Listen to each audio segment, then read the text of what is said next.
నిరీక్షణ prayer house మరియు centre సంఘముల తరపున పరిశుద్ధాత్ముడైన యేసుక్రీస్తు నామంలో మీ అందరికీ నా శుభములు. ఈరోజు దేవుని వాగ్దానం రోమీలకు రాసిన పత్రిక 8వ అధ్యాయం 9వ వచనం. ఎవడైనను క్రీస్తు ఆత్మ లేనివాడైతే వాడాయన వాడు కాడు.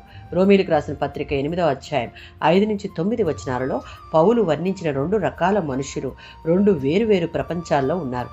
దేవుని ఆత్మ లేనివారు తమ శరీర స్వభావానికి చెందినవారు, దాని ప్రకారం వారు జీవిస్తూ ఉంటారు.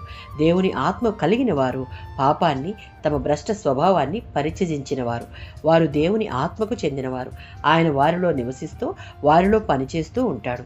విశ్వాసులు క్రీస్తులో నమ్మకం ఉంచడం ద్వారానే తన ఆత్మను ఉచితంగా ఆయన ఇస్తాడు. అనగా యేసుక్రీస్తును తన రక్షకుడిగా, ప్రభువుగా అంగీకరించిన క్షణం నుండి విశ్వాసి హృదయంలో పరిశుద్ధాత్ముడు జీవిస్తాడు.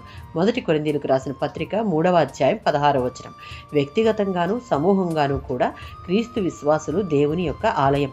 దేవాలయం అంటే ఆరాధన జరిగే స్థలం, దేవునికి అర్పణలు చెల్లించే స్థలం, దేవుని సన్నిధి నిలిచి ఉండే స్థలం. అది దేవునికి ఇప్పుడు భూమిపై ఉన్న ఆలయం విశ్వాసులు మాత్రమే. 1 కొరింథీయులకు రాసిన పత్రిక 6వ అధ్యాయం 19-20 వచనాలలో విశ్వాసులమైన మనము, మన దేహము మనలను సృష్టించిన సృష్టికర్త ద్వారా అనుగ్రహించబడింది. దేహము దేవుని యొక్క ఆలయమై ఉన్నది, అందులో పరిశుద్ధాత్ముడు నిలయం అని జ్ఞాపకం ఉంచుకోవాలి.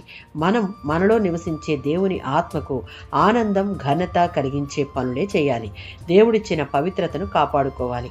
శరీరానుసారమైన ప్రతి స్వభావాన్ని విడిచి మనలో నివసించే ఆత్మను ఆర్పకుండా దినదినము బలపరుచుకుంటూ దేవుని ఘనపరిచే వారంగా ఉంటే దేవుని సంతోషపెట్టే వారంగా మనం ఉండగలం.